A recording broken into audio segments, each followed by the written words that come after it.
ha atrevido a resolvernos en esa comparecencia de 5 minutos que ha tenido. Vamos a intentar analizarlo en detalle con Fernando Zunzunegui, profesor de Derecho del Mercado Financiero en la Universidad Carlos III de Madrid. Fernando, muy buenas tardes.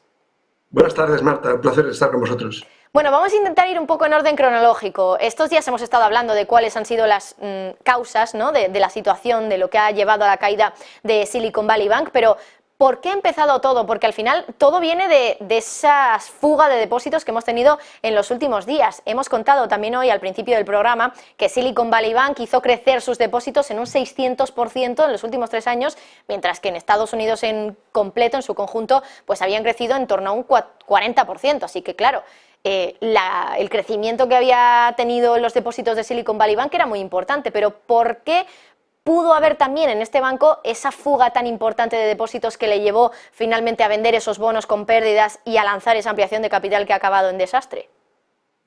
Sí, vamos a ver. Lo primero que tenemos que decir es que un banco aumente sus depósitos en 7 veces en los últimos años, lo que indica es la fortaleza y la confianza del público. No es un problema para un banco tener sus puertas abiertas y que los clientes confíen en él y le depositen el dinero. ¿Qué ha pasado con este banco? Es un banco regional, pequeño, el 17 de Estados Unidos. ¿Y por qué tanto revuelo? Bueno, es un tema cultural, vamos a decirlo claro. Es un banco amigable, un banco de la innovación, un banco de las startups, un banco de las criptomonedas, de nuevos modelos de negocio. Y este banco ha sido negligente en la gestión del riesgo, porque ha tenido bonos de renta fija en una situación en la que había subida de tipos, no ha sabido capitalizarse y ha tenido que vender de forma precipitada bonos con elevadas pérdidas y no ha sabido recapitalizarse con una ampliación de capital.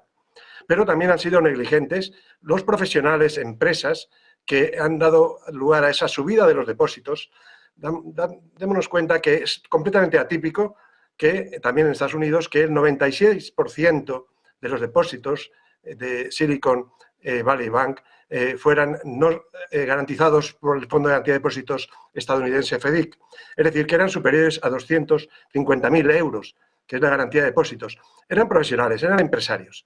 Como cualquier empresario, debe saber gestionar su liquidez y han sido negligentes.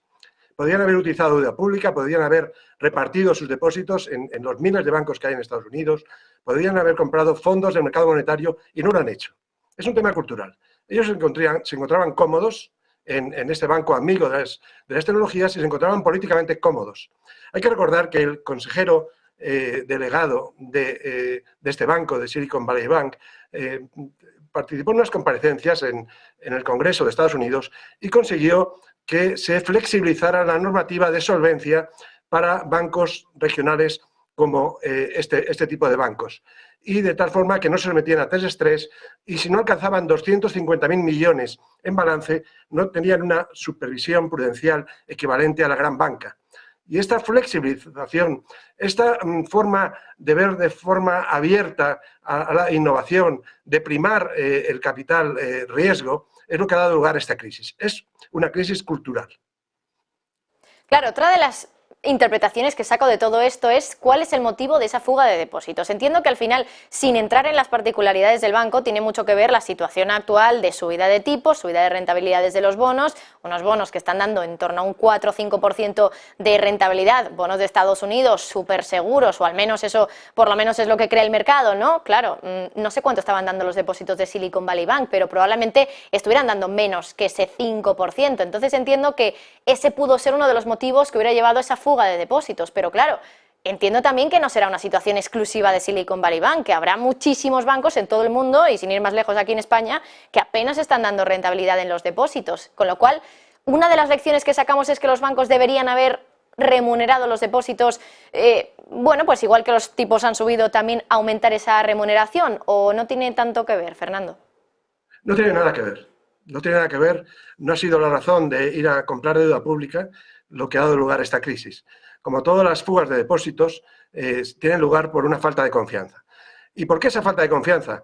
Pues porque la inmensa mayoría, el 96% de los depósitos en este banco no estaban asegurados, porque eran depósitos de empresas, de profesionales, de modelos de negocio, de gestores de criptomonedas estables que tenían ahí su liquidez.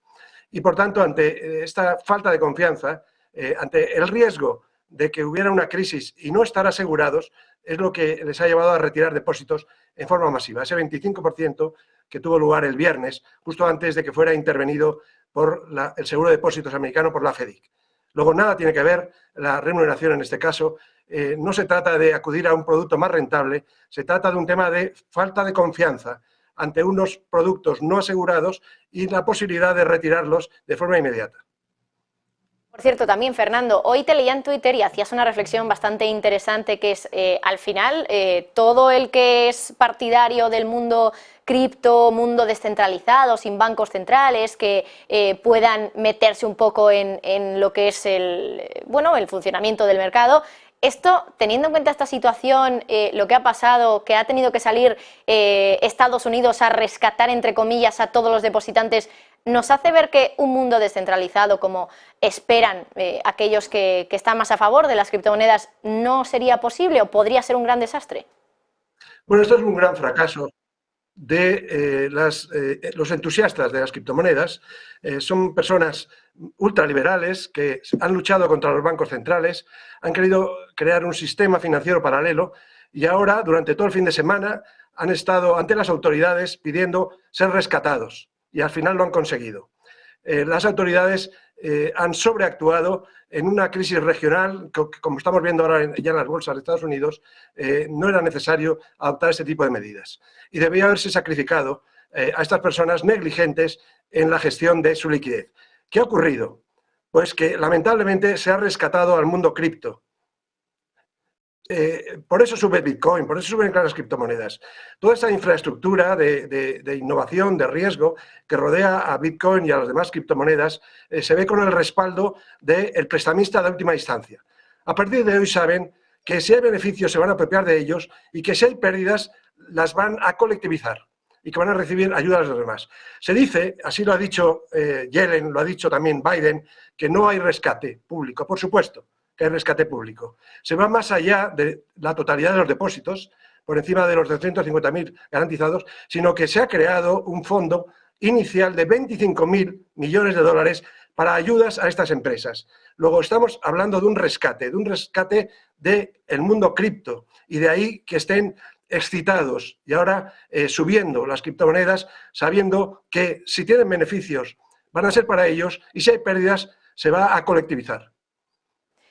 ¿Hasta qué punto? Porque, claro, empresas como, por ejemplo, Signature Bank o incluso Silicon Valley Bank son bancos que al final han sido, como dices, más amigables con el mundo startups, innovación y criptomonedas, ¿no? Pero ¿hasta qué punto, por ejemplo, lo que ocurrió de cara a finales del año pasado con las criptomonedas, con FTX, con el desplome del mundo cripto, tiene algo que ver o puede tener algo que ver con lo sucedido en estos bancos? Por supuesto, es un escalón más. Es una nueva ficha del dominó lo que está ocurriendo en estos momentos. Estamos hablando de una empresa de servicios bancarios al mundo cripto, como es Silicon Valley Bank, y que entra en quiebra por una pésima gestión bancaria. Los entusiastas de las criptomonedas saben mucho de innovación, de modelos de negocio, pero son ignorantes de banca. No han leído la historia bancaria, no conocen las crisis bancarias. Lo que está ocurriendo no es nada nuevo. De esa pésima gestión de riesgos y de esa impericia por parte de los depositantes en cantidades millonarias, no de un pequeño depositante, ha dado lugar a este desenlace. Este desenlace en la que se recurre a la ayuda pública para salvar sus modelos de negocio.